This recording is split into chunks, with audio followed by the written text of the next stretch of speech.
আমার প্রথম প্রশ্ন, শহীদ ওসমান হাদির ভাইয়েরা কি ঘুমিয়ে গেছে? শহীদ আবু সাইদের ভাইয়েরা কি ঘুমিয়ে গেছে? আপনারা যদি জেগে থাকেন তাহলে আমার এই এলাকার মা এবং বোনদের ইজ্জত নিয়ে ছিনিমিনি খেলা হয় কোন সাহসে? আপনাদের স্পষ্ট ভাষায় জানিয়ে যেতে চাই, আমার দেশের মা এবং বোনদের উপর যদি হামলা হয় সেখানেই প্রতিবাদ করবেন, প্রতিরোধ করবেন। ওই নব্য জালেম বিএনপির কালো হাত বেগে ঘুরিয়ে দেবেন। যদি মামলা হয় বলবেন রাশেদ প্রধান হুকুম করেছিল তার নামে মামলা দিতে। পারবেন? আলহামদুলিল্লাহ। এই যে আমার বাম পাশে একটা কলেজ, নবাবগঞ্জ সরকারি কলেজ, 1987 সালে ছাত্র সংসদ নির্বাচন হয়েছিল। পুরা প্যানেল জিতেছিল শহীদি কাফেলা ইসলামী ছাত্র শিবির। ভিপি হয়েছিলেন আজকের বর্ষিয়ান নেতা নুরুল ইসলাম বুলবুল, এখানে বসা আছে। এরপর আর কোন ছাত্র সংসদ নির্বাচন এখানে হয় নাই, কারণ তারা হারার ভয়ে খেলতে চায় না। জাতীয় নির্বাচনে এই চাঁপাইনবাবগঞ্জে হারার জন্য আরো 3 জন খেলতে এসেছে, তাদেরকে বলুন হারুন। যারা হারার জন্য খেলতে এসেছে তাদেরকে বলুন হারুন। দাঁড়িপাল্লার 3 জন জিতার জন্য এসেছে, সেবা করার জন্য এসেছে, তাদের বলুন জিতুন। এখানে আসন কয়টা?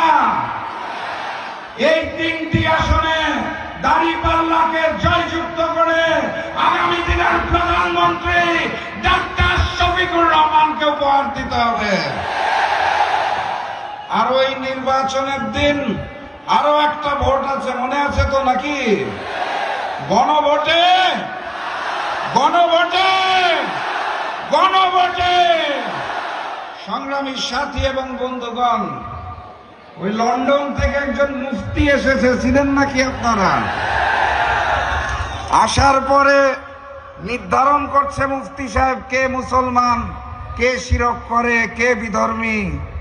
আমি দেখলাম উনি ওনার বক্তব্যে বদরের যুদ্ধে হযরত আয়েশার নাম বর্ণনা করলেন, উনি নাকি যুদ্ধ করেছেন। লন্ডন থেকে এসে মুফতি সাহেব রাজনৈতিক ইতিহাস পরিবর্তন করতে চায়। লন্ডন থেকে এসে মুফতি সাহেব বাংলাদেশের ইতিহাসকে বিকৃত করতে চায়। উনি বলতে চায় 16 বছর জামাত শিবিরকে মাঠে দেখতে পায় নাই। উনি 71-এর ইতিহাস পরিবর্তন করতে চায়। বাংলাদেশের ইতিহাস পরিবর্তন করতে করতে উনি এখন ইসলামের ইতিহাস পরিবর্তন করতে চায়। এই লন্ডনের মুফতি আর তার হাতে সৃষ্ট নতুন জালেম বিএনপিকে আগামী 12 তারিখ আমরা লাল কার্ড দেখাবো ইনশাআল্লাহ। 12 তারিখ গণভোটে হাকে জয়যুক্ত করতে হবে। চাঁপাইনবাবগঞ্জের 3টি আসনে 3-0 করে বিজয়ী হতে হবে। আমি বিশ্বাস করি ডাক্তার শফিকুর রহমান যখন প্রধানমন্ত্রীর দায়িত্ব গ্রহণ করবেন, এই মঞ্চে বসে থাকা একজন আপনাদের সন্তান গুরুত্বপূর্ণ মন্ত্রণালয়ের মন্ত্রীর দায়িত্ব গ্রহণ করবেন। কে তিনি?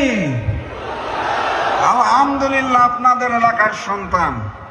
কিন্তু আমি স্পষ্ট ভাষায় জানিয়ে দিতে চাই, ওই যারা হেরে যাওয়ার ভয়ে নির্বাচনকে নানাভাবে প্রশ্নবিদ্ধ করতে চাচ্ছে, ওই বিএনপি যারা ডাক্তার শফিকুর রহমানের সোশ্যাল মিডিয়া অ্যাকাউন্টে হ্যাক করে নারী বিদ্বেষী পোস্ট দিচ্ছে, সেক্রেটারি জেনারেল জামাতের তারটাও হ্যাক করা হয়েছে, যারা নির্বাচনে নিশ্চিত পরাজয় বুঝতে পেরে এখন তারেক রহমানের আই হ্যাভ আ প্ল্যানের ষড়যন্ত্র শুরু করেছে, তাদেরকে 12 তারিখ রুখে দিতে হবে ইনশাআল্লাহ।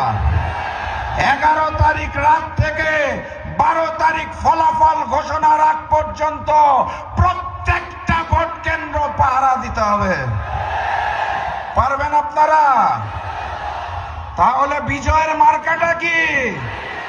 আরো জোরে জিতবে এবার ইনশাআল্লাহ। সর্বশেষ কথা বলে বক্তব্য শেষ করব। নতুন বাংলাদেশে নতুন জালেম চলবে না। নতুন বাংলাদেশে ভারতীয় আধিপত্যবাদ চলবে না।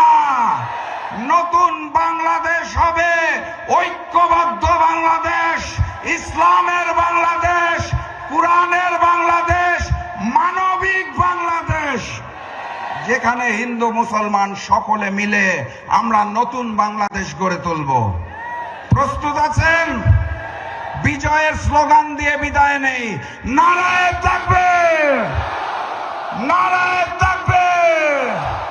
আবারও দেখা হবে ইনশাআল্লাহ। 12 তারিখের পর বিজয় মিছিলে আসবো ইনশাআল্লাহ। বিজয়ের পথে যাত্রা শুরু, জীবন অথবা মৃত্যু। আসসালামু আলাইকুম।